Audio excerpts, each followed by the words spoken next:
jallisuun kuni lammii jallisuun kuni shaamaa miti kan baqaa jiru lubbuu saba qaalitti qeerroo ka'ee dafeetti kaanii damoo kananii daree jallisuun kuni lammii jallisuun kuni shaamaa miti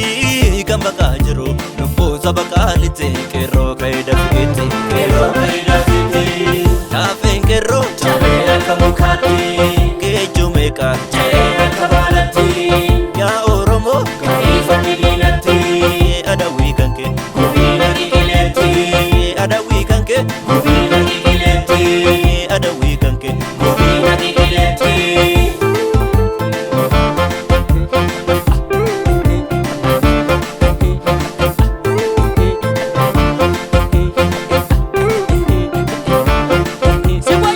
Shamanee miti lubbuu qaalee manuma ofitti duuti maali eega dandeenye meeqaaf boonye maali qubaan kuni kan hin geenye kunootu kan kunis nurraan teenye wanni rakkoo jedhus nurraan deemne kunootu kan kunis nurraan teenye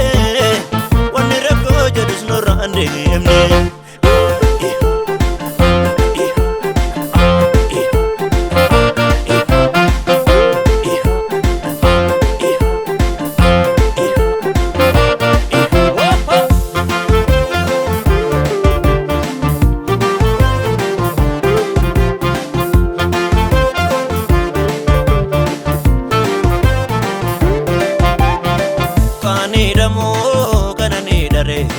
Jallisuun kuni lammii jallisuun kuni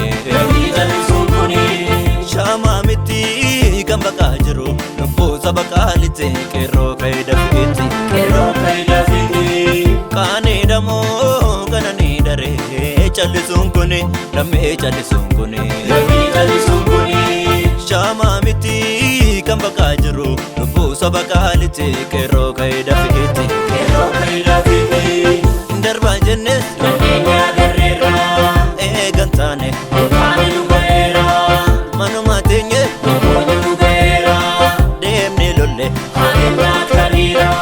deemne lolle deemne lolle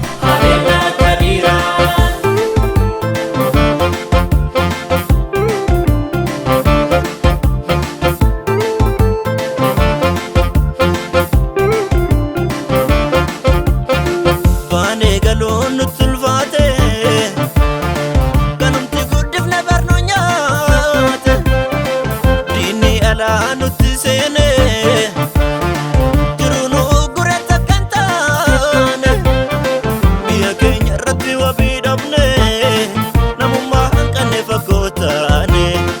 biyya keenya irratti wabii dhabne namummaa hanqanne fagoo taane.